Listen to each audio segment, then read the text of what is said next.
Hey guys, my name is Julia and I'm the creator of that channel. Today we will discuss the story you sent me. If you like the content, please subscribe to the channel, like the video and leave a comment down below. So let's start it.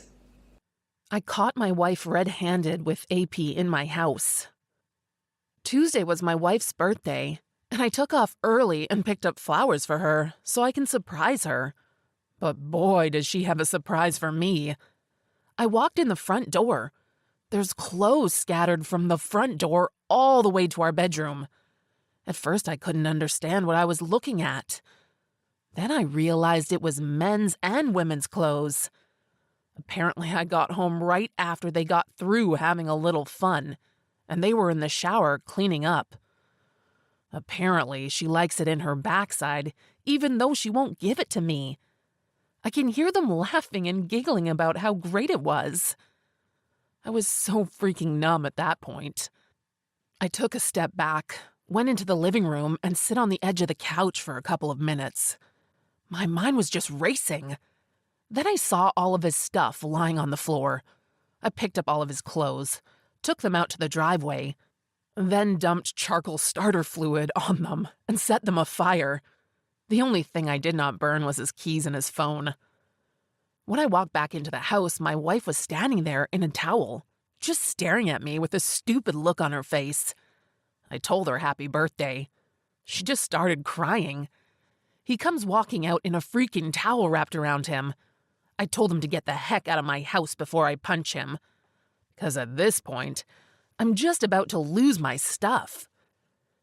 He starts looking around for his clothes, and I told him that they were in the driveway. He goes to the door and sees his clothes burning. He is screaming, "What did you do?" I hand him his keys and his phone and told him to get out of my house. Add to give me my towel. My wife starts yelling at me, telling me that I can't do that to him.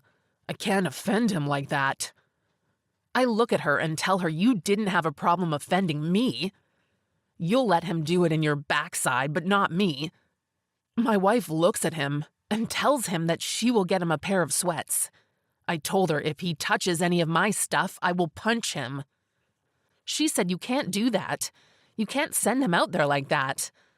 I said stop trying to protect him. What about protecting me? She just gets this blank look on her face, like she didn't understand.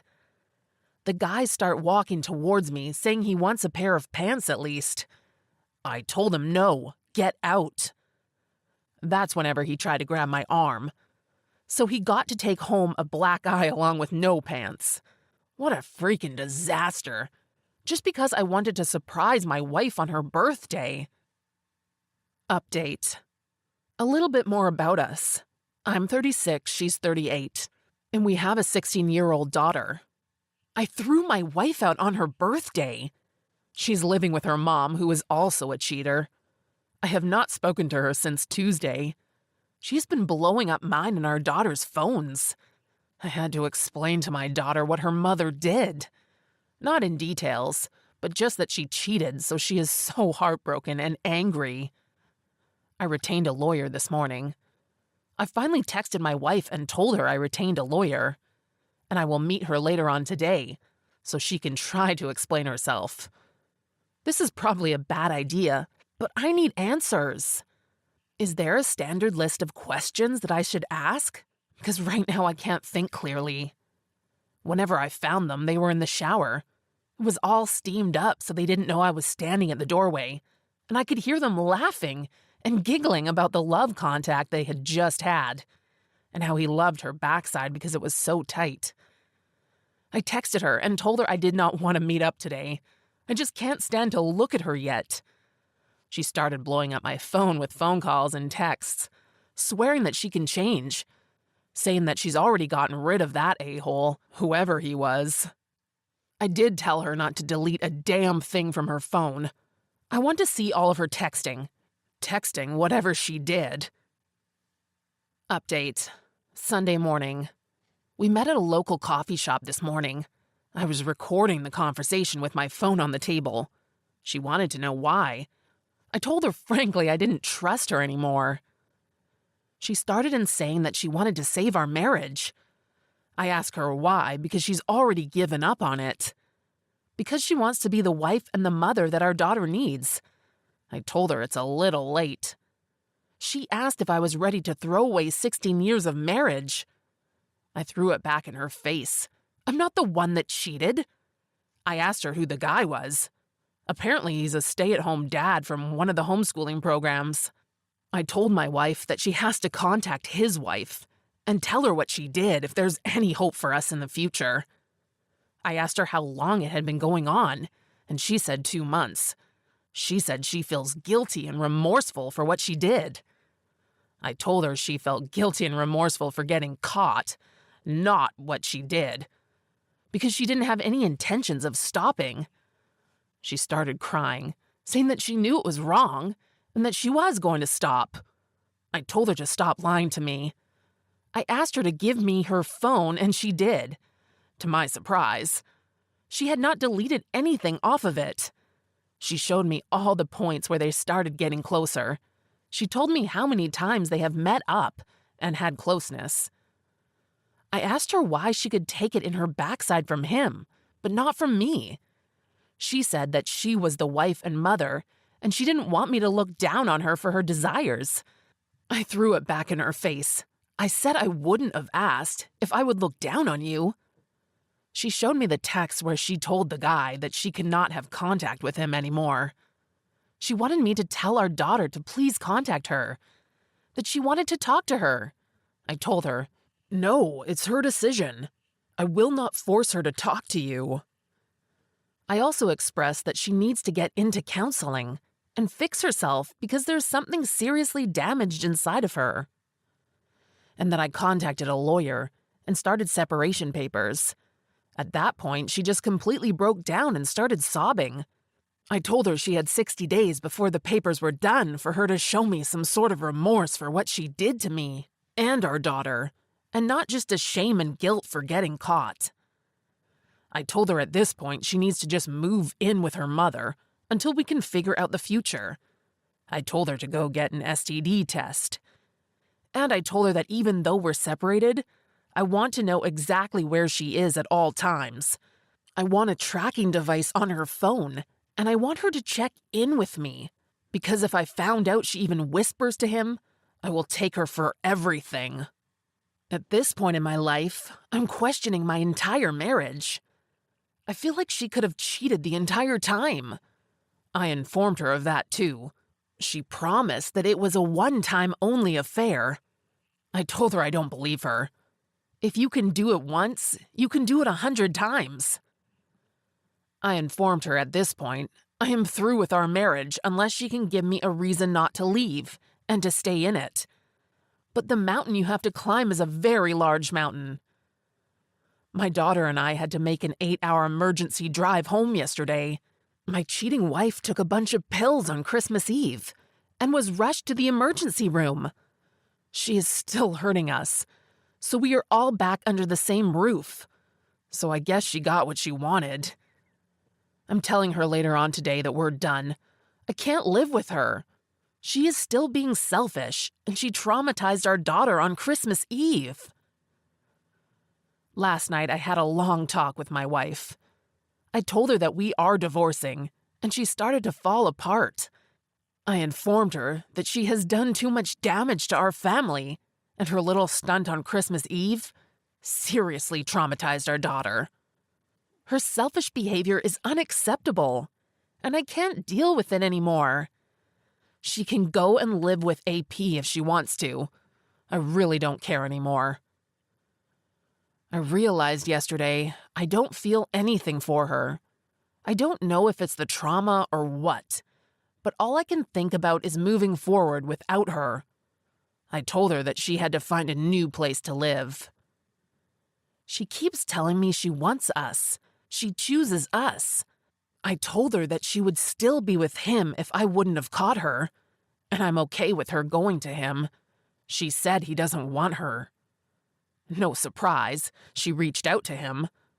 So I'm her fallback plan. She said she doesn't know what she is going to do. I told her that she should have thought of that before her affair. I think we are through. I packed up all of her clothes today and put them on the back porch for her to come and get. I'm also going to AP's house tonight to talk to his wife. Update. I decided not to talk to affair partner's wife. Frankly, I just don't care anymore. It doesn't matter what anybody says. I am done. The only thing I can focus on now is moving forward for my daughter. My soon-to-be ex-wife is still out of the picture. I have chosen a no-contact route with her. My daughter has the option of talking to her if she wants to, but so far she has not wanted to. From what I understand, she spends most days barricaded in her room at my mother-in-law's. She has been pretty much abandoned by everyone that knows her. While I don't feel sorry for her, I do pity her. Update. Last night I had a change of heart. I went over and visited the other betrayed spouse. I had a packet of information that I had collected about the affair. I gave that to her and explained everything I could personally to her. She asked me if I was the one that offended her husband. I told her yes. She said that it was strange the day he came home in his gym clothes with a black eye. He told her that he had been in a road rage incident.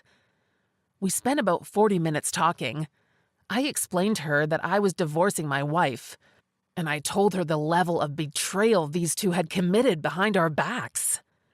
While I was standing there, she called him and told him not to come home and that she knew everything.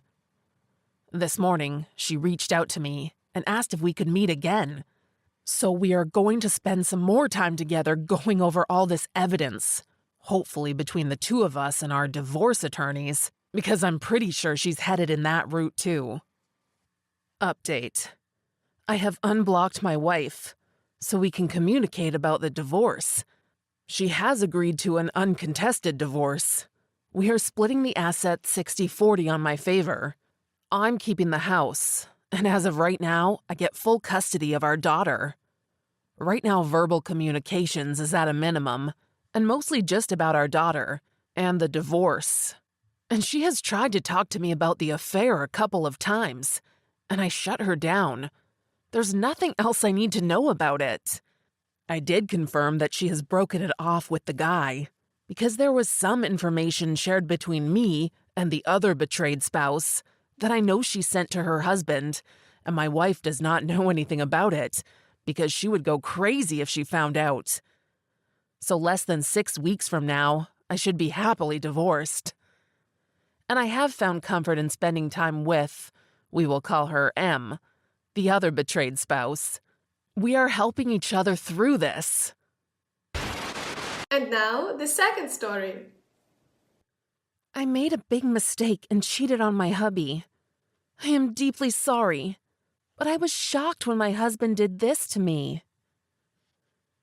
2 months ago, my husband, 27 male, caught me, 25 female, in the midst of a 7-month affair with a coworker. My husband was overseas for work, which severely hindered our communication and closeness. At the same time, I was starting out at a new job in a new city, and this guy felt so compatible and magnetic. It was easy to talk to him, and talking turned into an emotional affair, which turned physical. It felt like destiny in the moment, but of course, looking back, it's nothing more than a run-of-the-mill affair. It is the worst mistake I have ever made in my life. I regret it so much, and I look back and cannot believe I could have been so stupid and selfish to a person I love. I've completely cut off contact, and I've given my husband access to all my phone records, emails, online accounts.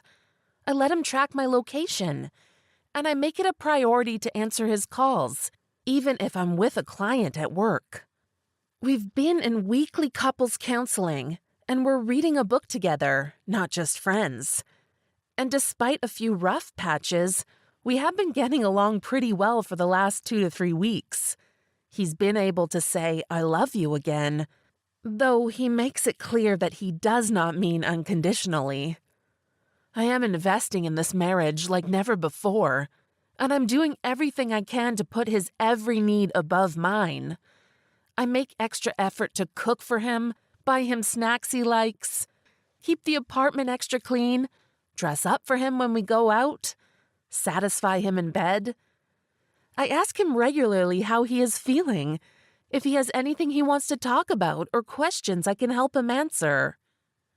In the beginning, he would obsess about the details, but I've come to learn that he responds better if I take the initiative to check in with him, to let him know that I'm not just trying to sweep things under the rug. I know that I'm the cause of all the pain I put him through, and at the same time, the one he wants to help him heal. Despite the progress we're making in therapy and in reconnecting with each other, he still has occasional episodes where he is inconsolably angry, malicious, and outright cruel. He brings up things that I know I can't change, things I know I did wrong, and reminds me how stupid I was. He tells me I'm not worthy of his love because I was so irresponsible with the love he gave me so purely in the past. For the last few days, he has started to demand uncomfortable acts in bed that I've never done with anybody, and rationalizes it by saying that I made our bed life cheap by sharing it so freely with an outsider. When I tell him that this makes me feel depressed and crushes my sense of self-respect, he lashes out and asks how I can respect myself after what I did. In those moments, I honestly don't have an answer. I just look at him, and I see no love at all in his eyes. It feels like the loving, caring husband I once had has become a monster of my own creation. I feel like he is purposely pushing me to my limits, just to see how much suffering I can take and still come crawling back to him. I get it. I offended his trust and shook his foundation, and now he wants to see what's left binding us together.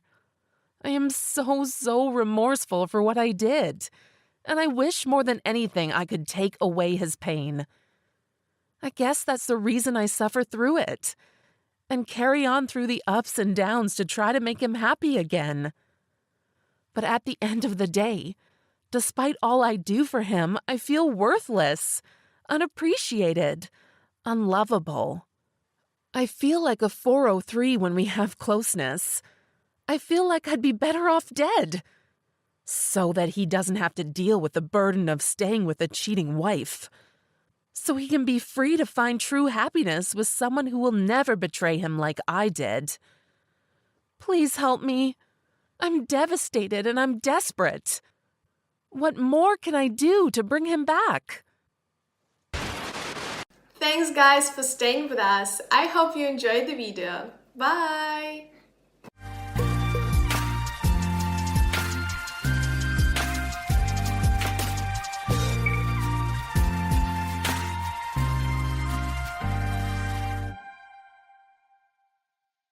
All right, everyone's presentations are done. Nick, the manager, said as he tried to move the discussion forward. Excuse me, I haven't. I recently found out something. Nick interrupted me and began to speak. There's apparently someone in this department who didn't graduate high school and is just a part-timer. Meetings should be for employees only. Absolutely right. His lackey, Mike, of course, agreed with Nick. I'm leaving.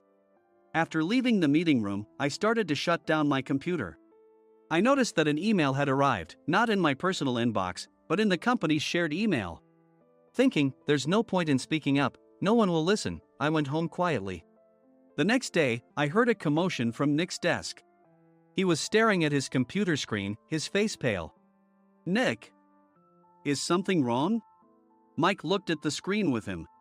And he turned even paler than Nick. Why is he so angry? Knowing the reason for Mike's distress, I thought to myself, serves them right. My name is Adam. My mother passed away when I was in the 9th grade, and I was raised by my father. Well, you could hardly call it being raised. After my mother passed, my father changed. He drowned his sorrows in alcohol, and though he still went to work, he squandered our living expenses on horse racing. Because of that, I had to start working part-time as soon as I entered high school. Every month, I went to the convenience store with bills in hand that couldn't be auto-deducted from my father's account. Even though I endured it because I didn't want to be alone, I reached my limit in my second year of high school and dropped out. I found a live-in job at a distant inn. Thank you for everything. The day I left home, my father, still staring at the TV, spoke. Take care. That was our last conversation. Back then, 18 wasn't the age of majority, so I needed my father's permission to work, and I couldn't hide my place of employment. Yet, my father never visited me even once. I kept working just to survive, and before I knew it, I was 42. Years of hard work paid off, and I was transferred to the headquarters. I was thrilled to be recognized by the company, as I thought I'd be working in the field until retirement due to my lack of formal education. Listen up. Our work can change the future of our employees. Don't drag us down. On my first day after the transfer, Nick, dressed in an expensive suit, spoke sternly. There was a reason for this. Our inn was located in a prominent tourist destination, known so well that everyone in the state could sing its commercial jingle. At its peak, we had 5 locations within the state. But that was long ago. Due to financial difficulties and aging facilities, only the place where I had worked for many years and the original establishment remained. I was prepared to lose my job anytime, but now there was a glimmer of hope. With the rise of social media, the tourist area where the inn was located started gaining attention again. Depending on how hard the sales department, where I was transferred, worked, we could either thrive or be forced to give up this prime location to the new hotel chains continuously popping up. For Nick, who had switched careers from another industry to strengthen our sales, this was a battle he couldn't afford to lose. I understood why he had to be strict. I will do my best. Nick sneered at my enthusiastic declaration. Did you not hear what I said? I'm sorry. I thought I was listening carefully. Out of habit from years of customer service, I apologized reflexively, though I had no idea what had offended him. Someone was watching me with a smirk. In this department, there are those who are expected to excel and those who have been shoved here because they have nowhere else to go. You are the latter. It was Mike, the section chief. He's 7 years younger, at 35. But he was called to headquarters much earlier than I was and had been moving around within the headquarters ever since. I'm not jealous, but I can't accept that he's my boss. Graduating from a prestigious university, he has an unusually high pride and caused many problems as a newbie, making things very difficult for me when I was the front desk leader. When I found out Mike was transferred to the sales department a month before me, I was disheartened. Mike is right. With just a middle school diploma, there's not much you can do. Don't even think about achieving results. As if I didn't exist, Nick remarked, I'm thirsty. Mike eagerly ran to the coffee maker. It seems Mike is Nick's lackey. I regretted being happy about my transfer to headquarters, wishing I had stayed on site forever. Send a direct mail to every company on this list by the end of the day. Nick only assigned me tasks that even a new graduate could handle. What? There are over 1,000 companies. You want me to send to all of them by today? Yes, if you and your fellow misfits split the work, even those with nowhere else to go should finish by today. I glanced at the employees typing away expressionlessly. They were worn out from customer service, only thinking about leaving on time, or were women reassigned after having children, with zero motivation for work. Even Sam, a new graduate from the same university as Mike, who was supposed to be among the expected achievers, had no enthusiasm for the job, having joined the company wanting to do customer service. I don't care what they say, I plan to quit anytime, he said. Only Nick and Mike were highly motivated, making all the decisions between the two of them. I originally only wanted to work at the inn to survive and had no particular attachment to this job. I swallowed my words, thinking I had no right to reprimand them. About a month after the transfer, Nick told us with a frustrated look. To commemorate the 50th anniversary, we've decided to create a plan exclusive for one group per day.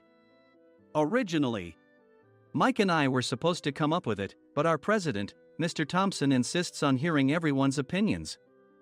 So, you all get a chance. As Nick explained, Mike began handing out prints. Make sure not to embarrass Nick. If your ideas are half-baked, you'll have to redo them.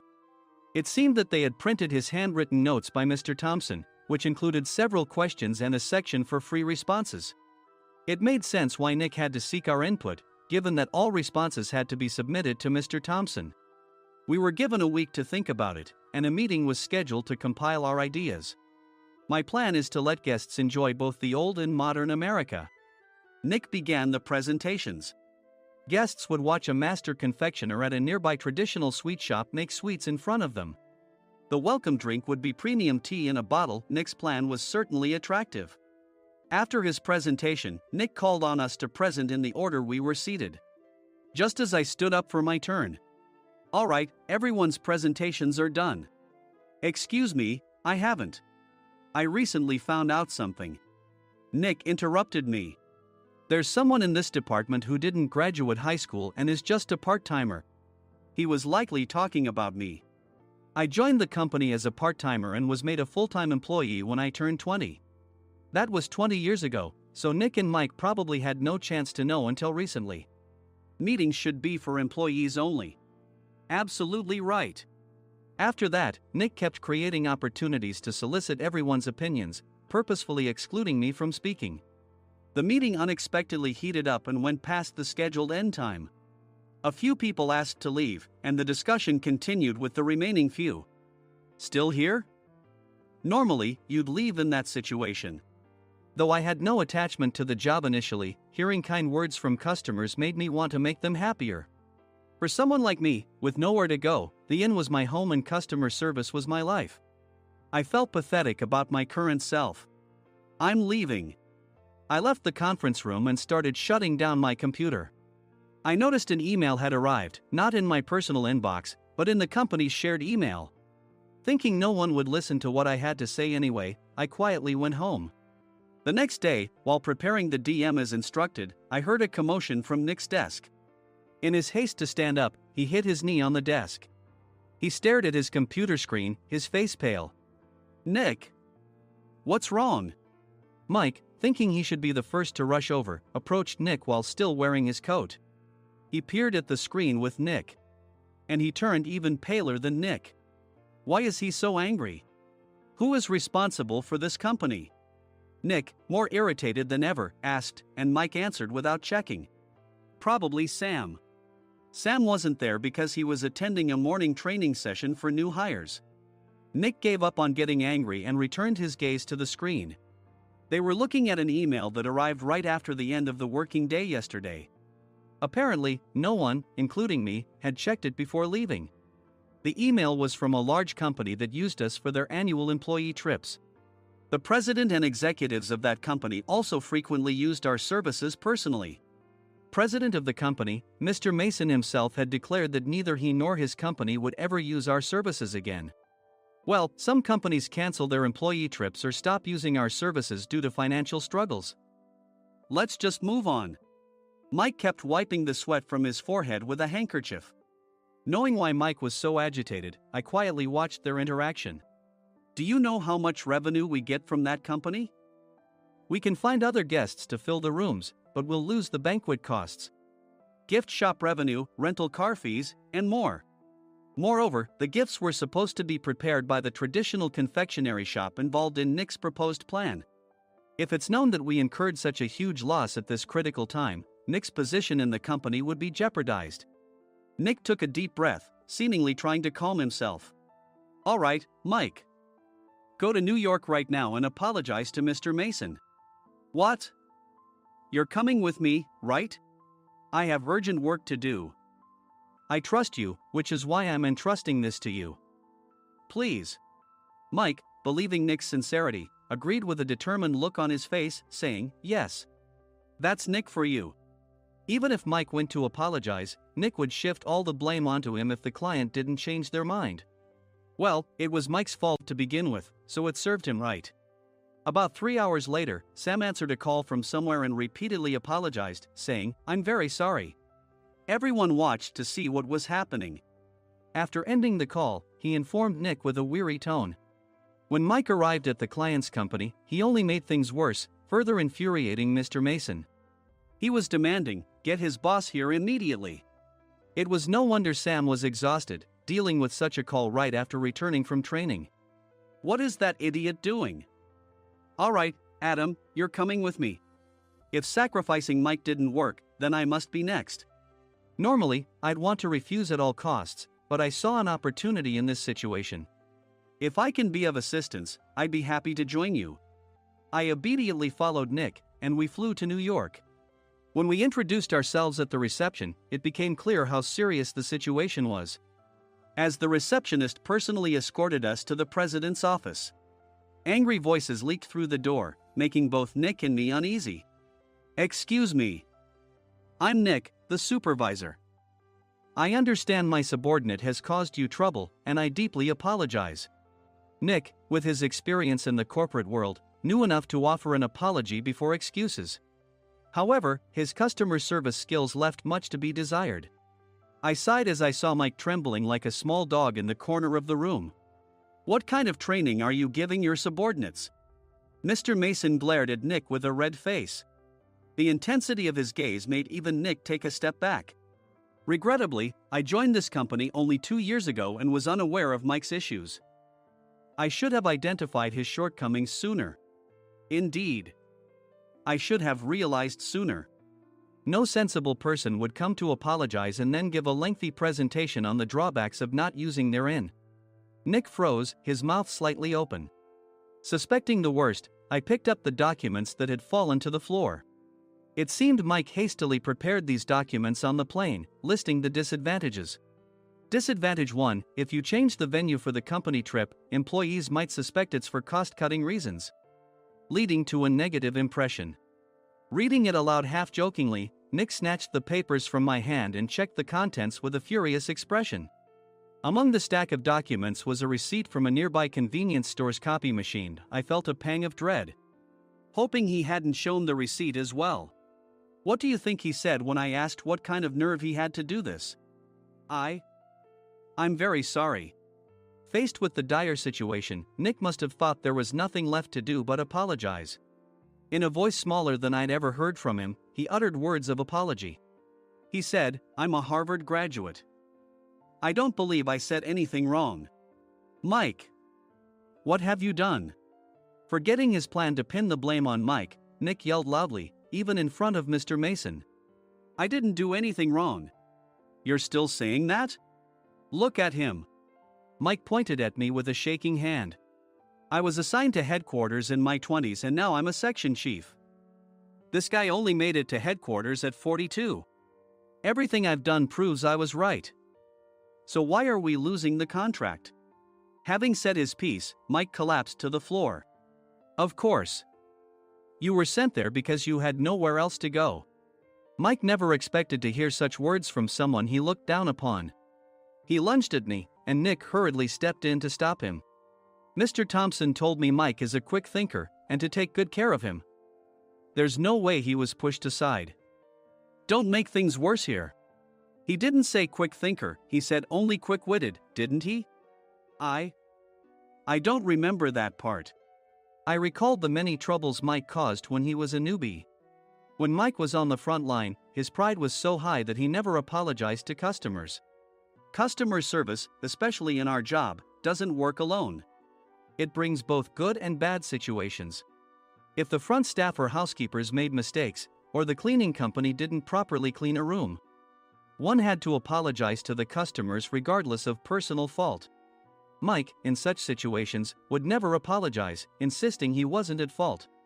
This often angered customers, and as the front desk leader, I frequently had to apologize on his behalf. He caused complaints and disrupted operations, which is why he was quickly moved to headquarters. In departments where he didn't interact directly with customers, his quick thinking was beneficial and things went well. But it seemed his flaws were starting to show. Corporate reservations are supposed to be entered into the system by the sales representative. But a quick check yesterday revealed that more than 10 items were missing from the client's reservation. The handover document clearly stated what needed to be prepared. Why didn't you enter it into the system? Why do we have to give them special treatment? Filling rooms near the banquet hall, setting up all the food in advance. Specifying the brand of wine, they're too demanding. No wonder he always angered customers, I thought, feeling a headache coming on. Grouping them in rooms near the banquet hall is for our benefit too. It makes it easier for the staff to set up beds and serve breakfast since everyone's schedule is synchronized. As for the other requests, Mr. Mason suggested them to lighten our load. I didn't know that. Nick finally seemed to realize that Mike was the one who had angered the client. What did you say to them? I just told them we wouldn't give them special treatment anymore. We shouldn't waste effort on things that don't bring in money. I was utterly exasperated at his lack of understanding of customer service. Of course, we shouldn't comply with unreasonable demands. But carrying over successful practices from past stays makes customers feel remembered and enhances their experience. Good memories encourage repeat visits. That's part of our job. I looked down at Mike, who was sitting on the floor. In our job, nothing is a waste. Mr. Thompson likely moved you to the sales department, hoping you'd finally understand this. How do you think he feels now that you've failed to meet his expectations? Mike, tears in his eyes, fled the president's office. I was amazed he still hadn't apologized. You have it tough, Adam. It's okay, we're all employees of the same company. I deeply apologize for this disrespectful incident. Especially after all the care you've shown us. If it weren't for you, Adam, I really would have stopped staying here. When I heard you were moving to the sales department, I was willing to reconsider if you handled it. Seeing us talk so amicably, Nick's face contorted. Do you two know each other? Adam's service is excellent. I always requested him specifically. Normally, we don't accept specific staff requests, but we made an exception for Mr. Mason, adjusting my shifts accordingly. He had personally stayed at our hotel just before my transfer, and during casual conversation, I mentioned, I'm moving to the sales department soon. If I hadn't told him then, things could have been much worse. Please continue to take care of us. I look forward to it.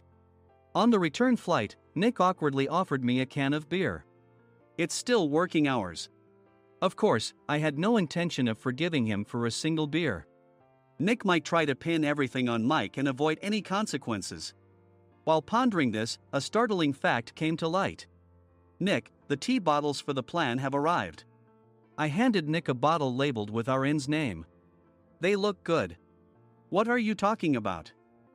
These are plastic bottles. I had assumed we would use the trendy, high-end bottling tea. But what arrived were ordinary plastic bottles of tea with customized labels. The only unique aspect was the label, which had the inn's name, making it look customized. Upon further investigation, I discovered that a substantial amount of money was set to be paid to the tea company. It was priced like bottling tea. Does this plastic bottle really cost $100 each? The tea inside is specially blended for us. The extra cost is for that. Wouldn't it be better to use another tea company? Or is there a specific reason we must use this one? As Nick continued to make excuses, I showed him a printed email. I informed the tea company's president, Mr. Mitchell, that we discovered irregular payments and he confessed. He said you two were high school classmates and planned to split the extra money. That idiot. Why did he confess? That's not important. You should worry about yourself. This could turn into a police matter. Opening the bottle cap, I suggested. How about calming down with this tea? It supposedly has a relaxing effect. Nick drank the tea frantically. In the following days, decisions were made about their fates.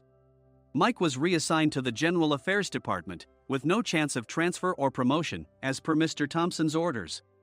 As for Nick, since the payment to the tea company hadn't yet been made, he narrowly avoided legal trouble. Instead, he was encouraged to leave the company, and to avoid further complications, Nick submitted his resignation. Rumor has it that connections between HR departments have made it difficult for him to find new employment. Even though it was good to have those two gone, something unexpected happened in the sales department. Everyone became motivated and united in refining the 50th anniversary plan. In the end, my plan was adopted. We collaborated with the Tourist Information Center to provide personalized guides. The plan, tailored to the number of guests, was truly special for the 50th anniversary. Hey, is Adam's family coming to stay? I immediately booked that special plan for my family. Sam noticed it on the reservation list and quickly picked up on it. Yes, I'm inviting my father. That's great. I might invite my parents too. I lacked the courage to face my father just as Adam. But here, with the confidence Mr. Mason praised, I felt ready. The 50th anniversary plan was a perfect opportunity to reconnect with my father. I hoped to bring back the days when we could laugh together as we once did.